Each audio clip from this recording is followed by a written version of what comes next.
Bienvenue dans le deuxième épisode de notre immersion sur terrain avec l'équipe d'Ascenseurs Ciliam. Après avoir rénové ensemble le motoréducteur dans l'épisode 1, on attaque maintenant une étape tout aussi cruciale, le passage des câbles de traction.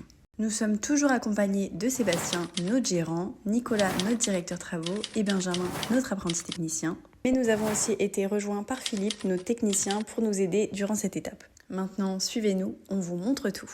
Avant de commencer le passage des câbles, nous déposons l'ancienne colonne palière. Il s'agit de tous les fils électriques en gaine qui reliaient la machinerie au palier, donc les boutons d'appel, les serrures et l'afficheur palier. À l'époque, chaque élément avait son propre fil dédié. Aujourd'hui, on utilise moins de fils grâce au système de bus, où seulement 2 fils suffisent pour tous les boutons paliers. Comme vous pouvez le voir, on se prépare au passage des câbles, les anciens câbles sont toujours en place et ils vont même nous servir de guide. On commence avec le premier câble. Nous sommes au dernier niveau sur le toit de la cabine. On détache le premier câble usagé pour y accrocher le nouveau afin de le guider jusqu'au contrepoids.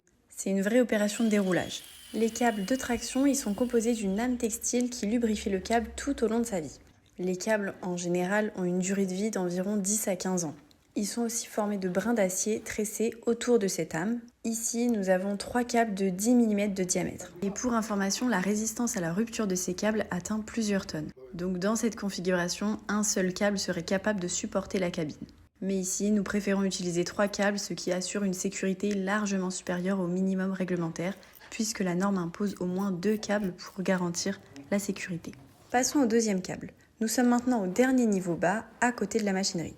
Ici, on récupère l'ancien câble pour le remplacer par le nouveau. On effectue le passage dans la poulie avec Philippe. C'est une étape très minutieuse, il ne faut surtout pas croiser les câbles à ce moment-là. Puis on continue le déroulage jusqu'à la jonction avec le nouveau câble. Et pour finir, on procède à la fixation sur le contrepoids.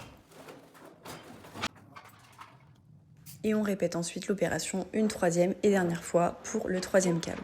À savoir, on laisse volontairement beaucoup de mou dans les poupées pour pouvoir égaliser la tension une fois que tous les câbles sont passés.